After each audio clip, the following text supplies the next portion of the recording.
The son of a beloved elderman. Was it naive of me to believe my status as a nobleman held some sway over the churls and serfs of this shire?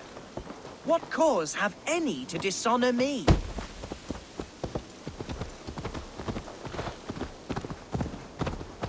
Look! Boats there!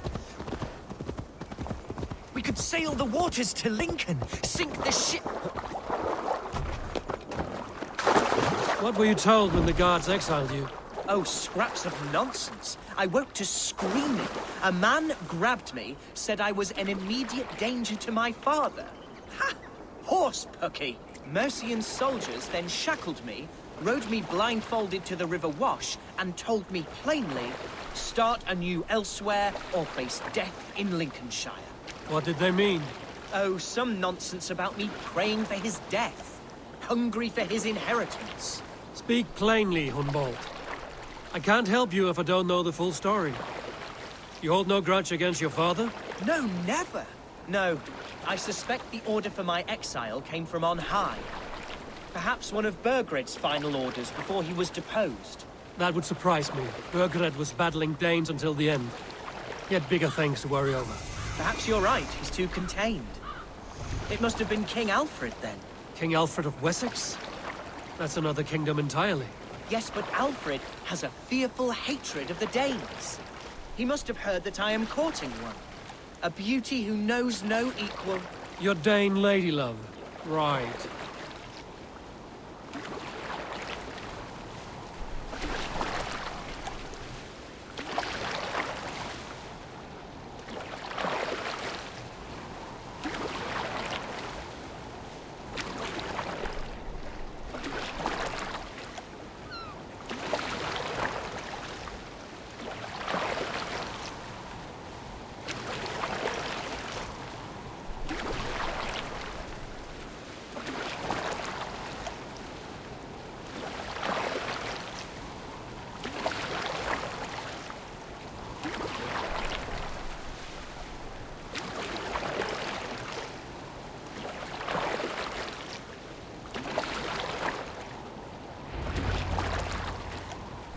Here's Lincoln, the city of my birth, the cauldron of my present sorrows. Need to cloak myself here.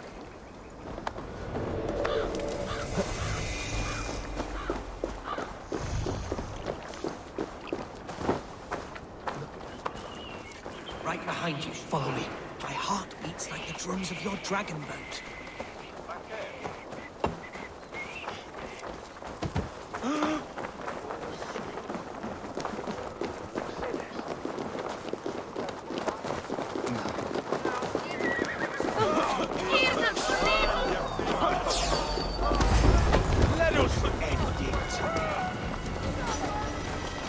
Oh, how can a place I once called home look so alien to me now? So harsh and unwanting. This town was your home? It was, and should still be. Oh, to see it now fills my eyes with tears. Save weeping for prayers. We're not inside yet. One day I won't have to skulk around this town with my face hidden. I will walk proudly. Oh, how can a place I once called home look so alien to me now? So harsh and unwanting. Fear not, Lincoln. I shall make you mine again. To buy peat from those bandit smugglers. They hoard everything.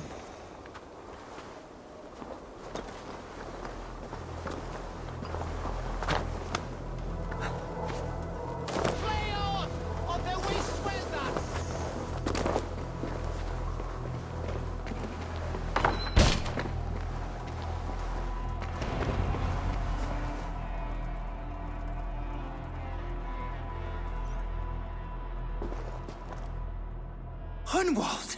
Praise God you live! I do, my dear Reaganhair. Body and soul. Tell my father his son has returned and in fighting form. It is urgent I speak with him. I'm sorry, Lord, but your father has been taken. Taken?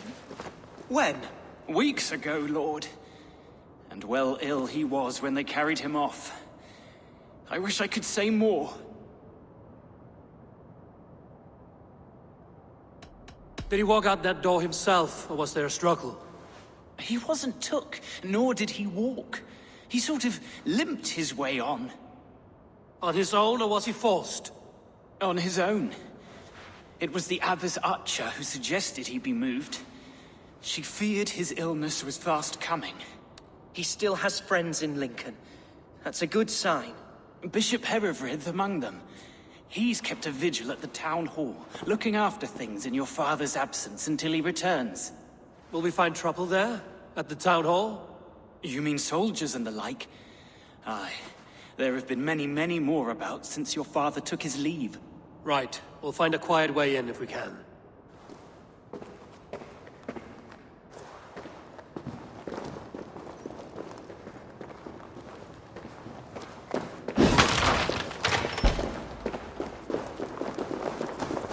Who was that fellow? Regenhair?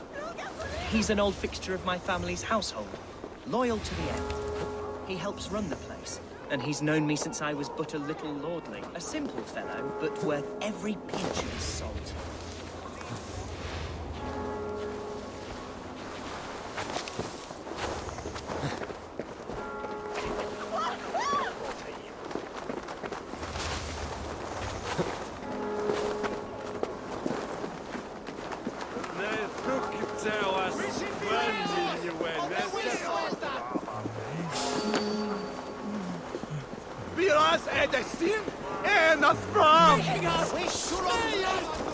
Lincoln seems a good place to trade.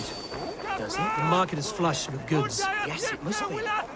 Growing up, we never wanted for anything in my father's home. Bread and poultry and field fruits of all manner. I suppose this is where our servants purchased them. Lincoln's boon was ours as well. How often did you leave your house, Hunwald?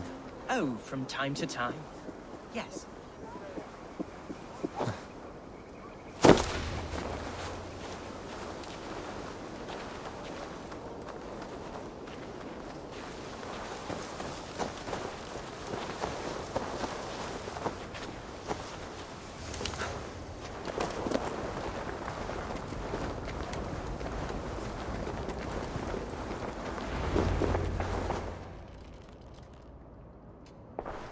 Archer, Herefrith, tell Lord Hunbeor his son has returned. My lord, you're well. Lord Hunwald, you should have sent forewarning of your return to avoid the violence that dogs you. Lives might have been spared. Why so surprised to see my return, Bishop? Was I rumored dead? Oh, worse than dead.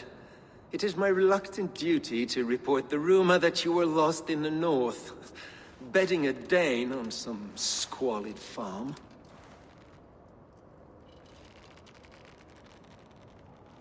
I'm not the Dane he's been plowing, and I don't own a farm.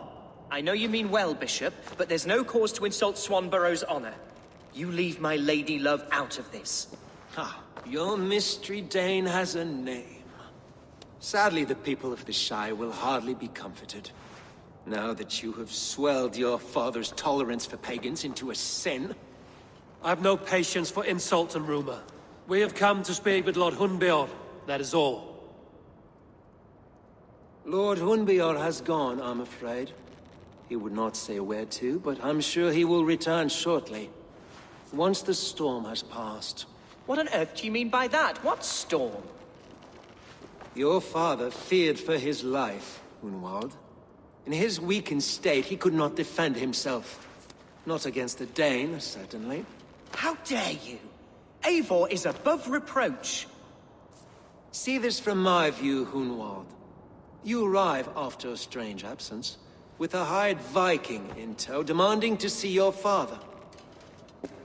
This does not, in my estimation, imply benign intentions.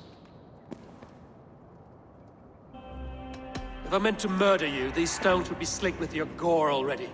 Such violence. Good heavens! God must have purpose for you pagans in his holy plan, but I confess to utter bafflement. Hunwald, your father was at my hospice for a time, but he left of his own accord without saying a word. That's all we know. Come, Abbess. We should leave this young lord to his scurrying thoughts. There is nothing more of use we can say to him. Take care, my boy. Stay within these walls where you're safest. I'll have a look around, see what I can learn about your father. If my father spent time at the hospice here, the healers who work there may know something. Talk to them if you can. Find out what they know.